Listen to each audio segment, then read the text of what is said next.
प्रधानमंत्री बनने के लिए कोई योग्यता है? कोई परीक्षा पास करनी पड़ती है? विधायक बनने के लिए कोई परीक्षा पास करनी पड़ती है? सांसद बनने के लिए कोई परीक्षा पास करनी पड़ती है? शिक्षा मंत्री, स्वास्थ्य मंत्री, मुख्यमंत्री बनने के लिए कोई परीक्षा पास करनी पड़ती है? लेकिन एमए करके, पीएचडी करके, बीए पास करके, बीकॉम करके, इंजीनियरिंग करके भी अगर आपको लेखपाल बनना है तो सरकार पूछती है तुम्हारे अंदर योग्यता है कि नहीं, पहले पीटी का एग्जाम दो। ये पीटी का एग्जाम नौजवानों का शोषण है।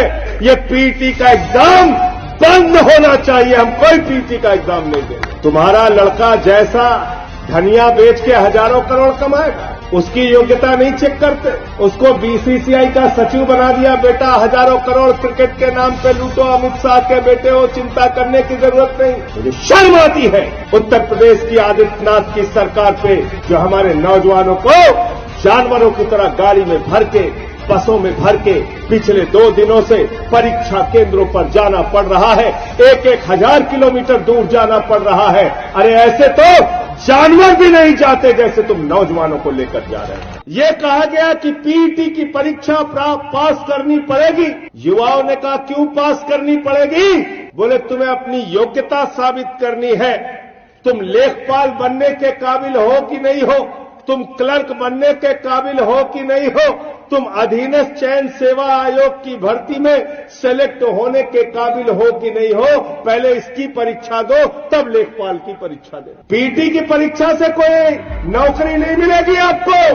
पीटी की परीक्षा से इस उत्तर प्रदेश के नौजवानों को अपनी योग्यता साबित करनी है कि वो लेखपाल बनने के काबिल है। बारे बाबा योगी जी, उत्तर प्रदेश के अंदर, लेकिन अगर आप पूछे यूपी के मुख्यमंत्री की योग्यता क्या है, सरकार कहती है अंगूठा टेको तब भी बन सकता। पूछे शिक्षा मंत्री बनने की योग्यता क्या है, सरकार कहती है अंगूठा टेक है फिर भी शिक्षा मंत्री बन सकता। स्वास्थ्य मंत्री बनने की योग्यता क्या है, अंगूठा टेक है तब भी स्वास्थ्य मंत्री बन सकता। अरे उच्च शिक्षा का, विश्वविद्यालय का मंत्री बनने की योग्यता क्या है, अंगूठा टेक है फिर भी बन सकता है। सांसद बनने की योग्यता क्या है, डॉक्टर महेश शर्मा जी ने कहा अंगूठा टेक है फिर भी बन सकता है। अरे विधायक बनने की योग्यता क्या है, बोले अंगूठा टेक है फिर भी बन सकता है। अच्छा सब कुछ छोड़ो, प्रधानमंत्री बनने की योग्यता क्या, बोले अंगूठा टेक है फिर भी बन सकता है। प्रधानमंत्री बनने के लिए कोई योग्यता है? कोई योग्यता है? कोई परीक्षा पास करनी पड़ती है? विधायक बनने के लिए कोई परीक्षा पास करनी पड़ती है? सांसद बनने के लिए कोई परीक्षा पास करनी पड़ती है? शिक्षा मंत्री, स्वास्थ्य मंत्री, मुख्यमंत्री बनने के लिए कोई परीक्षा पास करनी पड़ती है?